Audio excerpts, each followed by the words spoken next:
Hello বন্ধুরা, সুপর্ণার রান্নাঘরে স্বাগতম। আজ একটা অথেন্টিক রান্না। অথেন্টিক বলছি তার কারণ একটাই, কারণ হচ্ছে যে এটা আমার ঠাকুমার হাতের তৈরি রান্না।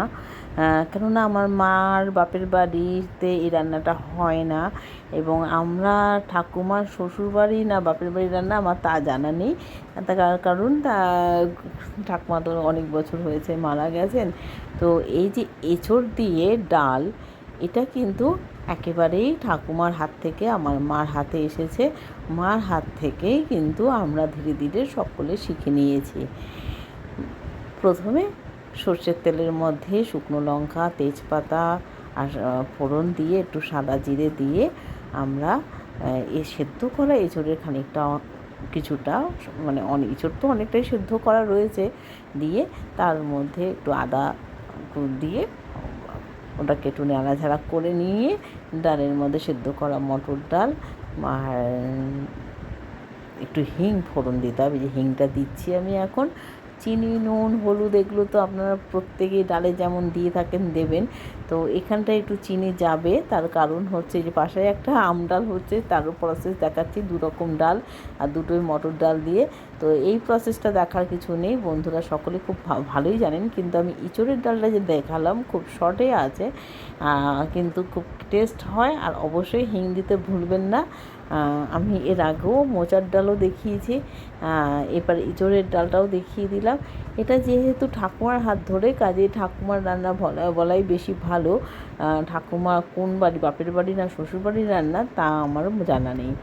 এবার বাকি এঁচোড়টাকে আমি এঁচোড়ের রান্না যেটা হয় সেটা করে নেব। নিরামিষ যেহেতু, নিরামিষের দিনে অনেক পদ তৈরি হয়। নিয়ে নিলাম হলুদ, নুন, লঙ্কার গুঁড়ো, জিরের গুঁড়ো, ধনের গুঁড়ো, এরকমভাবে আদার কিমা সমস্তটা নিয়ে নেব। তবে আমি কিন্তু এদিন আদার কিমাটা স্কিপ করেছিলাম, কেননা ইঁচড়ের রান্নাতে সাধারণত আদার কিমাটা যায়। আমি দেখলাম আদার কিমা ছাড়া কেমন লাগে, দেখলাম যথেষ্ট ভালো হয়েছে খেতে।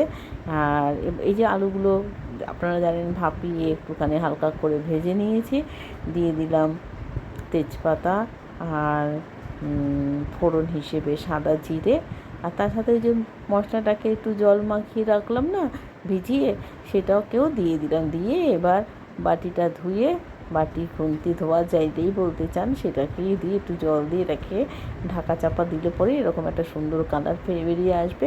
মশলাটা আরও হবে, আরও কালার আসবে। তো আমি একটু এই মশলা কষানোর সময় আমি একটু গরম মশলা দিয়েছি, যেটা আমি আদার কিমা কিন্তু দিইনি, আমি গরম মশলা দিয়েছি, আর পাশাপাশি একটু চিনি অ্যাড করে দিয়েছি।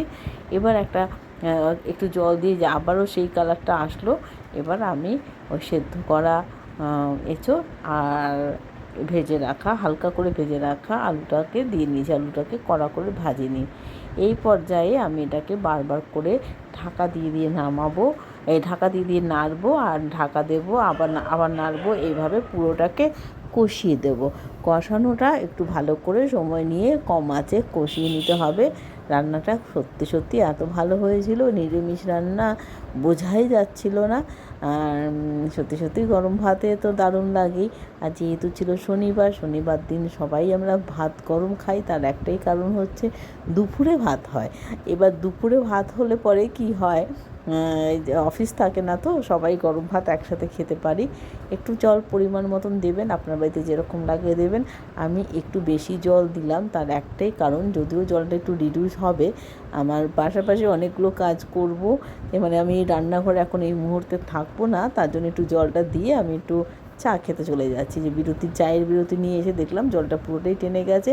এবার ওপর থেকে আবার গরম মশলা আর একটুখানি ঘি ফেলে দেবো, দিয়ে এটাকে নেড়ে চেড়ে ঢাকা চাপা দিয়ে 1 মিনিট স্ট্যান্ডিং টাইম দেবেন। আপনার হাতে যদি সময় থাকে আপনি 2-3 মিনিটও দিতে পারেন, 5 মিনিটও দিতে পারেন, কিন্তু মোটামুটি 1 মিনিট আপনাকে দিতেই হবে, ঘি আর গরম মশলার ফ্লেভারটা আসার জন্য।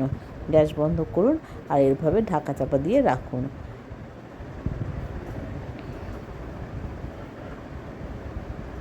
কী কী রান্না করলাম? এঁচোড়ের ডাল।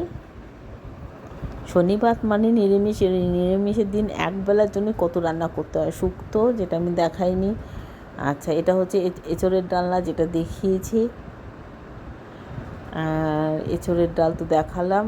শুক্তো, আর ওদিকে আছে, ওদিকেও দুটো আইটেম আছে, সেটা দেখিয়ে দেবো। একটা হচ্ছে আমের চাটনি আর একটা হচ্ছে আমের ডাল। এইভাবেই আজকের রান্না হলো। টাটা, বাই বাই, ভালো থাকবেন।